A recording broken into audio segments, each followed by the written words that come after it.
Drug addiction is now officially a public health crisis in Portland and Multnomah County. Officials say Oregon experiences about 5 drug overdose deaths a week. Untreated addiction costs the state nearly $6 billion a year. Portland City Council and Multnomah County commissioners are calling on state and federal lawmakers to help out. That's according to the advocacy organization Oregon Recovers. Oregon ranks 50th in access to addiction treatment. It's crazy. People are waiting 2 to 3 weeks to get into treatment, which is just ridiculous. We don't do that with heart patients. We don't do it with diabetes patients. Coming up next weekend on September 28th at 10 o'clock a.m. is Portland's Recovery Walk that's calling on the governor to develop a comprehensive statewide addiction recovery plan. Now, this is National Recovery Month, and Elise Haas sat down with 2 people who overcame their addictions. She shares their story of success and a chance at a new life. Growing up, I had a lot of feelings of inadequacy. I had a lot of feelings of not fitting in. David grew up in an abusive household, later turning to drugs and alcohol to quiet, painful thoughts. But it became his life. In reality, I was choosing that over anything else. And I didn't really understand that until I got sober. After 38 years, a divorce, jail, and loss, David admitted that the way he was living wasn't working.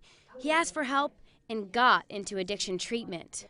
It's scary to sort of like let down your crutches and try to walk for the first time, but it's definitely worth it. By building a network of people to support him in recovery and establishing therapists and his newfound faith, he developed better coping mechanisms when times get tough. But then I realized that like it's okay to feel lonely and it's okay to feel sad. Sometimes life is just that way.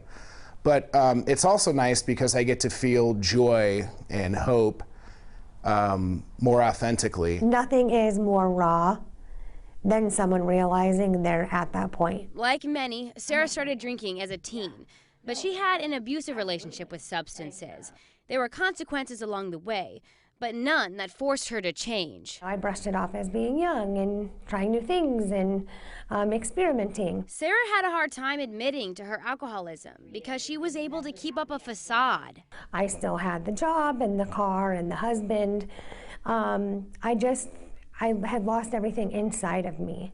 Even though things appeared okay on the outside, Sarah was broken within. She, too, got into inpatient treatment, and 4 years later, she's sober and living happy and healthy. No longer do drugs or alcohol control their lives. My life is just worth living now, and it wasn't worth living before. Now I get free will. It's beautiful. If you're struggling with a substance, these 2 say they're proof there's hope for you, too. In Portland, Elise Haas, KOIN 6 News.